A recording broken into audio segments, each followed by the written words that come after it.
Mari, what's this? Wala, may flower nga ako. Wala naman kayo pabiling bigas at ulam, di ba?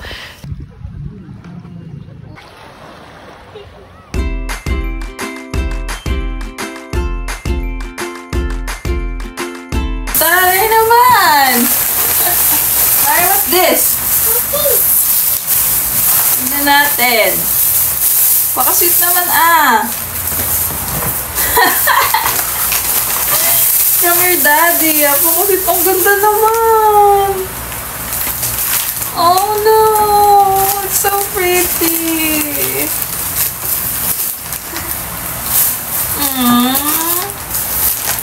Thank you, Daddy. Ang ganda ng bulaklak, oh.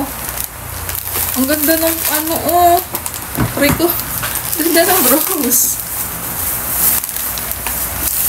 Ang ganda. May baluts pa. Kasit naman namin. Magbibisi mami. Para sa mami. Dali natin sa swimming para lang may flower ako. Ang ganda naman. Thank you, Daddy. Ang ganda lang. Hi, J-Lugs! Ayan, good morning! Today is March 17 and papunta tayong Dalampasigan dahil ngayon lang mag-celebrate ng aking birthday. At yun yung kapatid ko. Medyo marami kaming dala. Siyempre mag-swimming. And itong isa, nakatulog. Ang agas nagising. Tapos ako, ang aga rin namin ni Dad nagising. Si Dad na malengke. Tapos ako nagluto. Ay, tara na, let's go!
Nagluluto na kami. Diba?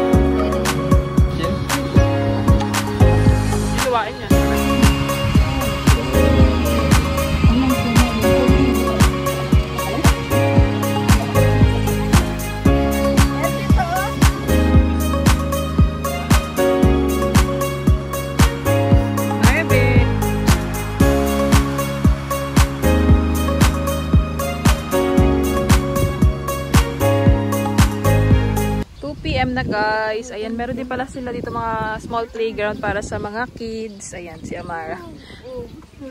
2 PM na. Maaga kayo pupunta para masulit yung resort time bayad niyo. Yes, I'm here. Ganda dito sa Dalampasigan. Sakto lang yung presyo, mura lang. Careful.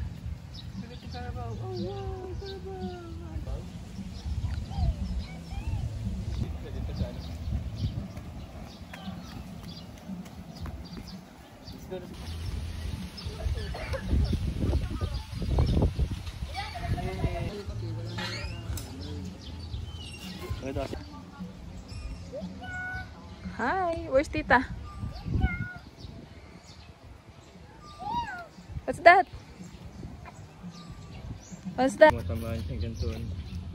Maraming upuan. Ganda.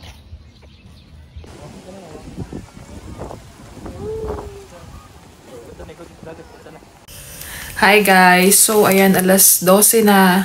March 19. Ayan, ito nga pala yung gift ni Daddy. May balloons pa to, pero ayan yung roses. So, 34th birthday ko. And may pa roses ang lolo niya. Sobrang na-appreciate ko naman guys, kasi katulad dun sa post ko sa Facebook, sabi ko nga, kung hindi pa siya dati mangungutang, wala pa siyang pangbili ng roses. And sabi ko, simula na maging mag-asawa kami, wag niya na akong ibili ng bulaklak. Kung uutangin mo rin lang naman, kasi hindi ako kikiligin. Maiinis pa ako kasi alam kong expenses pa yon. Pero natuto naman siya doon. This time talagang nag-iipon siya sa sahod niya araw-araw, kasi sahod lang, sa baon niya araw-araw, kasi yung sahod niya guys pinibigay niya sa akin. So pinapabaunan ko lang siya araw-araw. Tapos nag-ipon daw siya. Ayun, nakaraos tayo ng birthday. Thank you, Lord. Ang ganda guys sa dalampasigan. Pero ngayong Holy Week, kailangan is magpapabook, lalo na pag mga holidays, ganyan. Pero pag mga walk-in naman, regular days, okay lang mag-walk-in. Yung cottage namin is 1,000. Yung 2,000 ata yung medyo nakaangat na cottage. Tapos may mga rooms din sila doon. Lalagay ko na lang yung link nila dito sa baba para if ever gusto nyo, lalo na yung mga taga Quezon dyan, malapit lang sa Sariaya, Quezon. Ang ganda na ng daan kasi gawa dun sa ecotourism ata yun na daan. Barangay Gisgis yun. Basta ilalagay ko dyan sa description box.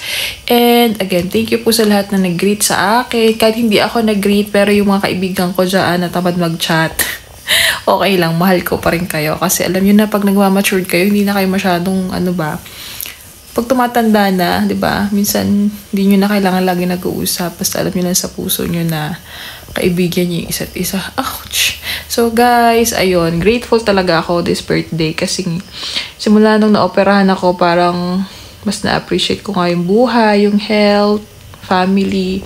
So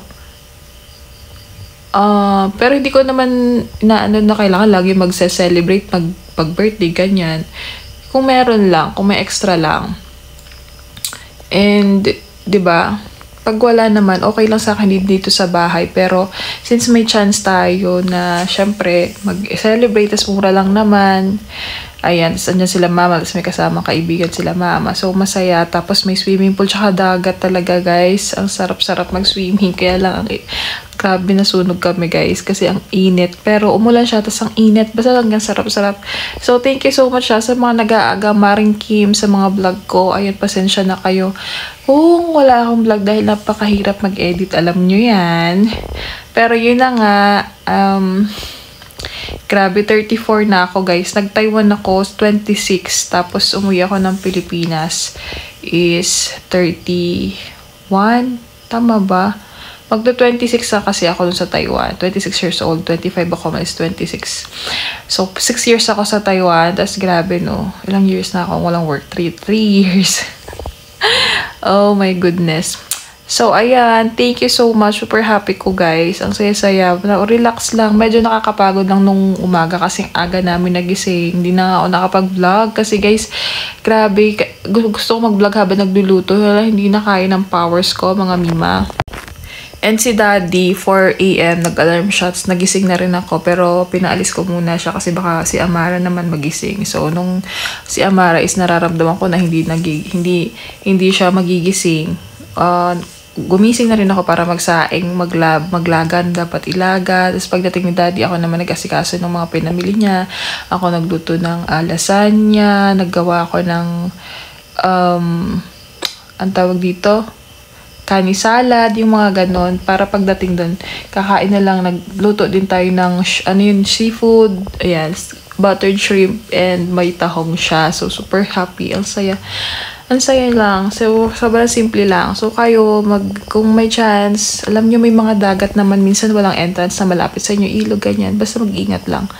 Take time to spend your time kahit walang celebration with your family, with your wife. Kahit hindi mamahaling bulaklak, bigyan nyo sila. Kahit sabihin nila na ayaw nila, gusto nila yun. Kahit sabihin ko kay Daddy na ayaw ko, syempre gusto kong nakaka-receive ng flowers. Kaya lang ayaw ko kasing i-priority kasi hindi naman yun essential. May flower nga ako, wala naman kayo pabiling bigas at ulam, diba? So, sabi ko sa kanya, huwag na tayo kang bibili, bigas na lang ibigay mo. Kasi yung isang halaga nan guys is 25 kilos na ng bigas, 1 plus ganon. And Bawa, papasalubungan yung wife nyo, barbecue or banana queue. Ayun, i-appreciate nyo yung mga wife or husband ninyo, mga mima, and spend time with your kids. Kasi, totoo yung sinabi nila na sobrang bilis lumaki si Amara. Ang bilis lumaki dati, umiiri pa lang ako ngayon. Laki na niya, guys. Sinasagot-sagot na niya ako ng no. So, yun lang. Again, more vlogs. Sana nag-enjoy kayo. And puntahan nyo yung Dalampasigan this summer. Ayan yung mga taga Quezon dyan. Lucena, Tayabas, and Sariaya. Ayan, malapit lang. Mura lang. 100 yung entrance. Ewan ko lang kapag sa gabi. Parang 150 ata sa gabi. Or overnight. Tapos sa cottage is, yung kinuhan lang namin is 1,000. Dapat magpapalit kami ng cottage.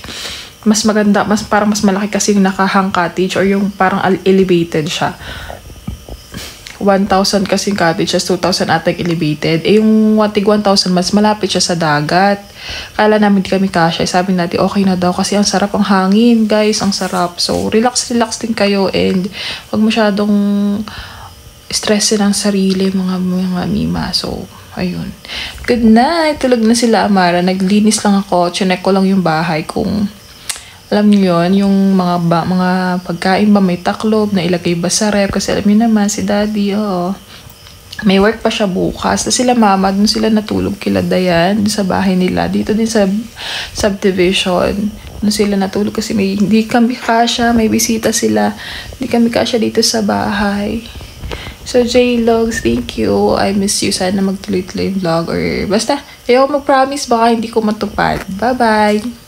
God bless everyone.